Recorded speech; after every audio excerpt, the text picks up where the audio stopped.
अगर कश्मीर वैली और जम्मू कश्मीर आज भारत के साथ है, उसका श्रेय अगर किसी को जाता है तो पंडित जवाहरलाल नेहरू को जाता, शेख अब्दुल्ला को जाता। जूनागढ़ में क्या जवाहरलाल नेहरू गए थे? हैदराबाद में जवाहरलाल नेहरू गए थे? लक्षद्वीप में जवाहरलाल नेहरू गए थे? जोधपुर में जवाहरलाल नेहरू गए थे? जवाहरलाल नेहरू एक ही जगह काम देखते थे, जम्मू कश्मीर में, जिसको आधा छोड़कर आ गए। अगर आज जम्मू कश्मीर और विशेषकर जम्मू कश्मीर वैली आज भारत का अंग है, उसका एकमात्र श्रेय किसी को जाता है तो पंडित जवाहरलाल नेहरू पर विश्वास था शेख अब्दुल्ला का, जिसकी वजह से आज कश्मीर वैली हमारे साथ है। रिकॉर्ड पर है, कश्मीर में दिग्विजय जी ने सरदार पटेल का नाम नहीं लिया। एक नाम लिया शेख अब्दुल्ला का, दूसरा नाम दिया जवाहरलाल नेहरू का। अब सुनिए दिग्विजय जी, अब सुनिए, सुनना पड़ेगा, ऐसे नहीं चलेगा। अगर कश्मीर वैली और जम्मू कश्मीर आज भारत के साथ है, उसका श्रेय अगर किसी को जाता है तो पंडित जवाहरलाल नेहरू को जाता, शेख अब्दुल्ला को जाता। और दूसरी तरफ जूनागढ़, जहां बाहुल्य था हिंदुओं का, वहां नवाब साहब अपने हवाई जहाज में बेगमों को छोड़ गए, बाकी लोगों को ले गए और पाकिस्तान चले गए, लेकिन जूनागढ़ भारत का आज एक अंग है। आप कितना ही अमित शाह जी पंडित जवाहरलाल नेहरू जी के बारे में कुछ भी कहें, लेकिन एक बात मैं आपसे कहना चाहता हूं, अगर आज जम्मू कश्मीर और विशेषकर जम्मू कश्मीर वैली आज भारत का अंग है, उसका एकमात्र श्रेय किसी को जाता है तो पंडित जवाहरलाल नेहरू पर विश्वास था शेख अब्दुल्ला का, जिसकी वजह से आज कश्मीर वैली हमारे साथ है। सर,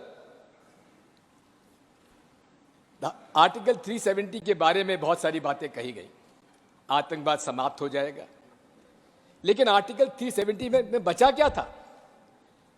90% जो अलग से आर्टिकल 370 के प्रोविजंस थे, वो तो इंडियन कॉन्स्टिट्यूशन के साथ उसमें समावेश कर दिए गए थे पहले, धीरे धीरे, इसलिए उसका कोई असर नहीं था। और कहा था आतंकवाद खत्म हो जाएगा, समाप्त हो जाएगा, लेकिन क्या आतंकवाद समाप्त आज हो गया? रोज हम आतंकवाद की गतिविधियां वहां पर देख रहे हैं, हमारे लोग शहीद हो रहे हैं।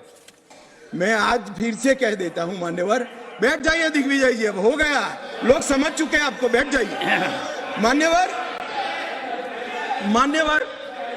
he is not yielding, go ahead, honorable home minister, he is not yielding।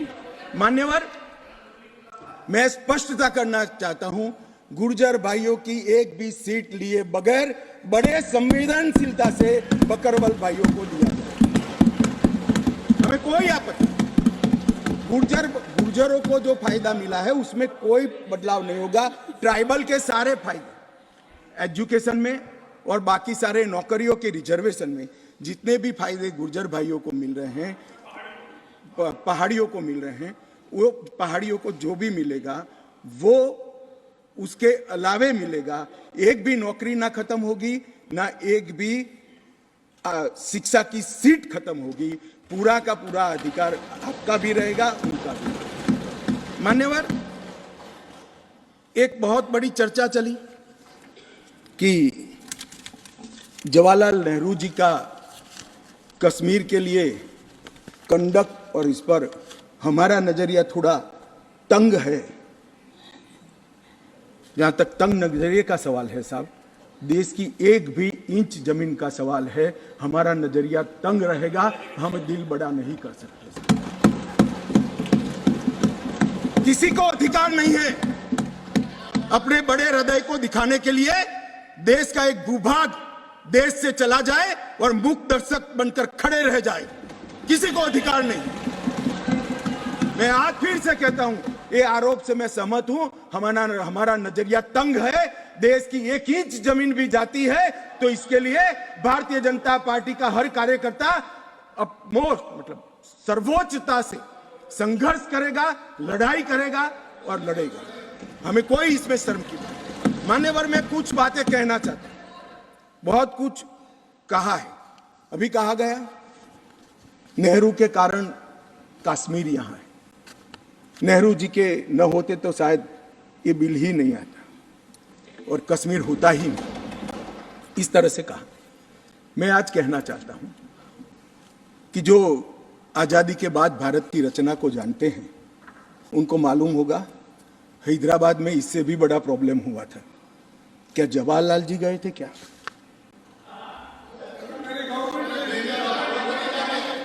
तो यहां गवर्नमेंट नहीं, यहां नेहरू। क्या कर रहे हो खड़गे जी? अभी भी वापस आओ।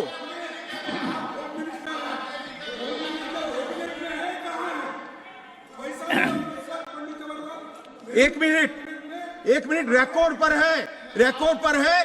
कश्मीर में दिग्विजय जी ने सरदार पटेल का नाम नहीं लिया। एक नाम लिया शेख अब्दुल्ला का, दूसरा नाम दिया जवाहरलाल नेहरू का। तो वो होम मिनिस्टर थे, क्यों नहीं दिया भाई? अब सुनिए दिग्विजय जी, अब सुनिए, सुनना पड़ेगा, ऐसे नहीं चलेगा। हमने सुना है, धैर्य से सुना है।